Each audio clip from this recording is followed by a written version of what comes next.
जय Hind. Distribution of temperature के बारे में बातचीत हमने इससे पिछले सेशन में खत्म कर दी थी। आज हम पढ़ेंगे इन्वर्जन ऑफ टेम्परेचर के बारे में। इन्वर्जन ऑफ टेम्परेचर का मतलब क्या होता है, उस सब के बारे में आज हम पढ़ेंगे, बातचीत करेंगे। बेहद छोटा सा और इजी सा टॉपिक है, फटाफट से देखेंगे और खत्म करेंगे। देखो शुरू करते हैं। सबसे पहले एक टर्म दिया गया है, नॉर्मल लैप्स रेट। और नॉर्मल लैप्स रेट का मतलब क्या होता है, इसके बारे में हमने ऑलरेडी कई बार पढ़ा हुआ है। नॉर्मल लैप्स रेट का मतलब क्या होता है, देखो जैसे जैसे हम ऊपर की तरफ जाते हैं वैसे वैसे टेम्परेचर में डिक्रीज देखने को मिलता है। जैसे जैसे एलिवेशन में इंक्रीज होता है वैसे वैसे टेम्परेचर में डिक्रीज देखने को मिलता है। ये जो फिनोमिना है, इस फिनोमिना को क्या बुलाया जाता है, इस फिनोमिना को नॉर्मल लैप्स रेट बुलाया जाता है। हमने ऑलरेडी पढ़ा हुआ है कि ट्रोपोस्फेयर में जैसे जैसे हम ऊपर की तरफ जाते हैं टेम्परेचर में डिक्रीज देखने को मिलता है, और टेम्परेचर में डिक्रीज देखने को मिलता है at the rate of 6.5 degree Celsius पर किलोमीटर। ये जो फिनोमिना है, इस फिनोमिना को क्या बुलाया जाता है, इस फिनोमिना को नॉर्मल लैप्स रेट बुलाया जाता है। लेकिन कभी कभार ये जो सिचुएशन है ये रिवर्स हो जाती है। कभी कभार ये जो नॉर्मल लैप्स रेट है ये इन्वर्ट हो जाती है। कभी कभार क्या होता है कि जैसे जैसे हम ऊपर की तरफ जाते हैं वैसे वैसे टेम्परेचर में भी इंक्रीज देखने को मिलता है। और ये जो फिनोमिना है इसको क्या बुलाया जाता है, इसको इन्वर्जन ऑफ टेम्परेचर बुलाया जाता है। क्या बुलाया जाता है, इन्वर्जन ऑफ टेम्परेचर बुलाया जाता है।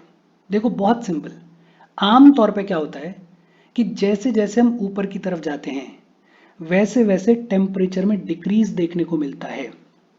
ये जो फिनोमिना है, इस फिनोमिना को क्या बुलाया जाता है, इस फिनोमिना को नॉर्मल लैप्स रेट बुलाया जाता है। लेकिन कभी कभार क्या होता है, ये जो सिचुएशन है ये रिवर्स हो जाती है।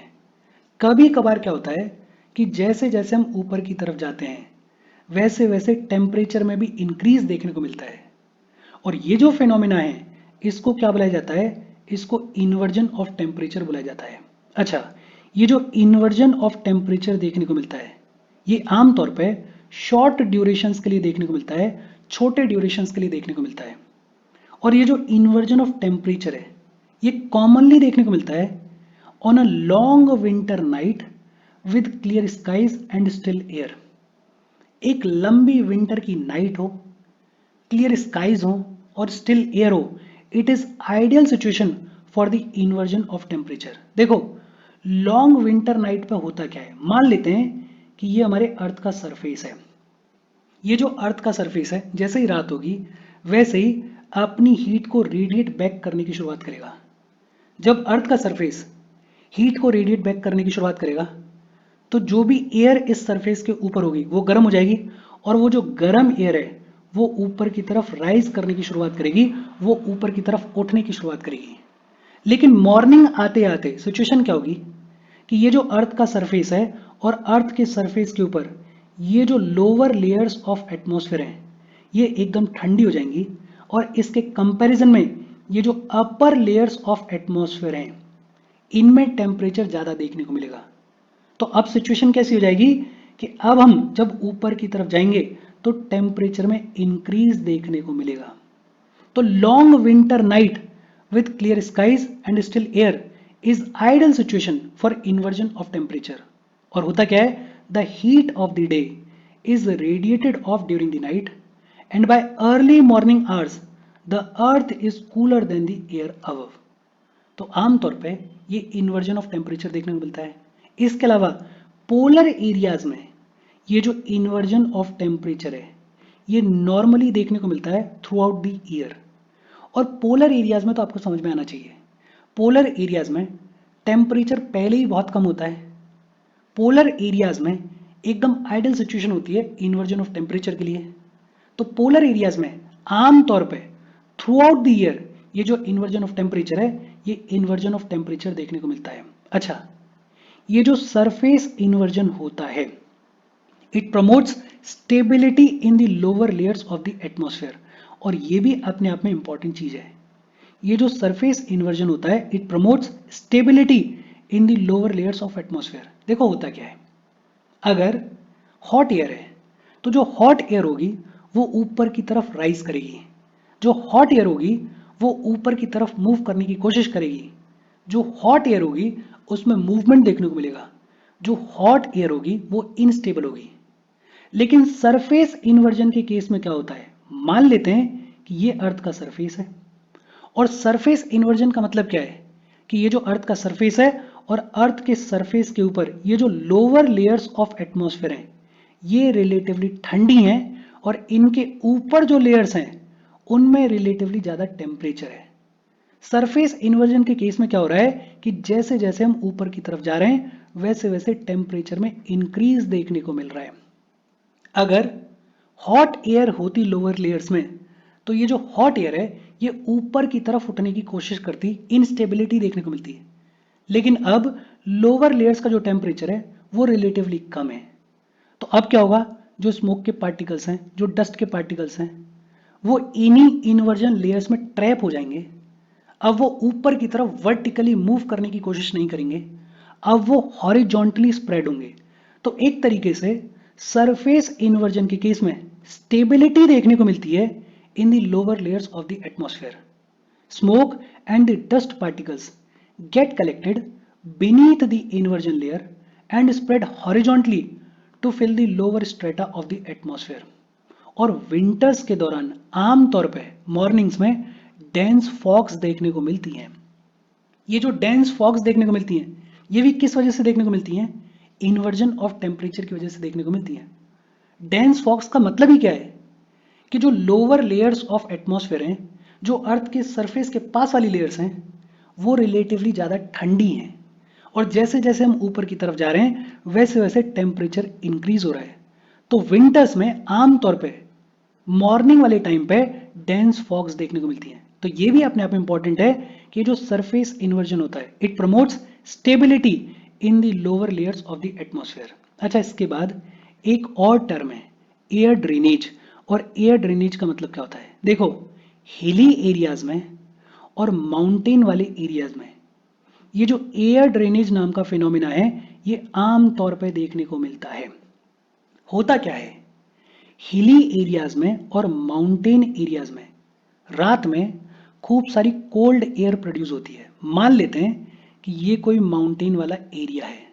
अब रात में क्या होगा कि टॉप ऑफ द माउंटेन पे खूब सारी कोल्ड एयर प्रोड्यूस होगी, लेकिन ये जो कोल्ड एयर होती है ये हैवी होती है, ये जो कोल्ड एयर होती है ये डेंस होती है, और इस कोल्ड एयर के ऊपर ग्रेविटी काम करेगी, और ग्रेविटी जो है वो इस कोल्ड एयर को खींच के नीचे की तरफ लेके आएगी। इवेंचुअली सिचुएशन क्या होगी कि ये जो नीचे वाली साइड है यहाँ पे खूब सारी कोल्ड एयर इकट्ठी हो जाएगी, और ऊपर जो है वो रिलेटिवली गर्म एयर देखने को मिलेगी। तो स्लोप से जैसे जैसे हम ऊपर की तरफ जाएंगे तो हमें क्या देखने को मिलेगा, हमें देखने को मिलेगा कि नीचे तो रिलेटिवली कोल्ड एयर है, लेकिन जैसे जैसे हम ऊपर जा रहे हैं वैसे वैसे रिलेटिवली गर्म हवा देखने को मिल रही है। ये जो ग्रेविटी के इन्फ्लुएंस में माउंटेन के टॉप से, हिल के टॉप से खूब सारी कोल्ड एयर स्लोप से नीचे की तरफ बह के आई और बेली बॉटम में इकट्ठा हो गई, इसी फिनोमिना को क्या बोलते हैं, इसी फिनोमिना को एयर ड्रेनेज बोलते हैं। और यही लिखा हुआ है, cold air at the hills and mountains produced during night flows under the influence of gravity being heavy and dense, the cold air acts almost like water and moves down the slope to pile up deeply in the pockets and valley bottoms with warm air above. ये जो ठंडी हवा होती है ये pockets में, ये valleys में इकट्ठी हो जाती है, नीचे आ जाती है under the influence of gravity, और इसके ऊपर वार्म एयर देखने को मिलती है। ये जो फिनोमिना है इसको क्या बोलते हैं, इसको एयर ड्रेनेज बोलते हैं। बेहद सिंपल और इजी सी बातचीत है। अच्छा, इस छोटे से डब्बे में एक बात की गई है प्लैंक्स लॉ के बारे में।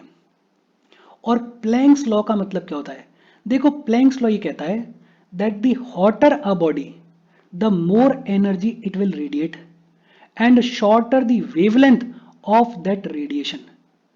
प्लैंक लॉ क्या कहता है कि जितनी ज्यादा गर्म बॉडी होगी उतनी ज्यादा एनर्जी वो रेडिएट करेगी, और जितनी ज्यादा एनर्जी वो रेडिएट करेगी उतना शॉर्टर वेवलेंथ होगी उस रेडिएशन की। और इसका सबसे बढ़िया एग्जाम्पल है सन और हमारी अर्थ। हमने ऑलरेडी पढ़ा हुआ है कि सन से जो रेडिएशंस आती हैं और अर्थ के सरफेस तक पहुंचती हैं उनकी वेवलेंथ शॉर्टर होती है, और जब अर्थ इन्हीं रेडिएशंस को रेडिएट बैक करती है तो उनकी जो वेवलेंथ होती है वो लॉन्ग होती है। ये कैसे हो रहा है? ये प्लैंक्स लॉ का एग्जाम्पल है।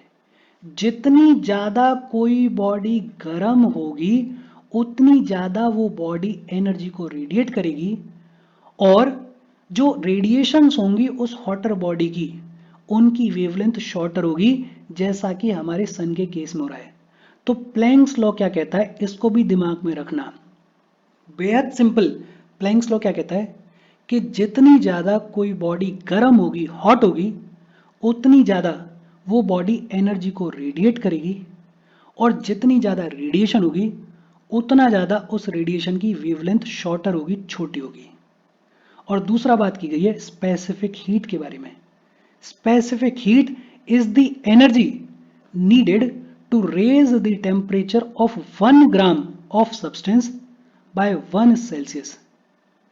किसी 1 ग्राम के सब्सटेंस का टेम्परेचर 1 सेल्सियस से बढ़ाने के लिए जितनी एनर्जी लगती है उसको क्या बुलाया जाता है? उसको स्पेसिफिक हीट बुलाया जाता है। देखो, प्लैंक्स लॉ क्या कहता है कि जितनी ज्यादा कोई बॉडी गर्म होगी उतना ज्यादा एनर्जी वो रेडिएट करेगी, और उसकी जो रेडिएशन होगी उसकी वेवलेंथ उतनी शॉर्टर होगी। और दूसरा, स्पेसिफिक हीट का मतलब क्या है?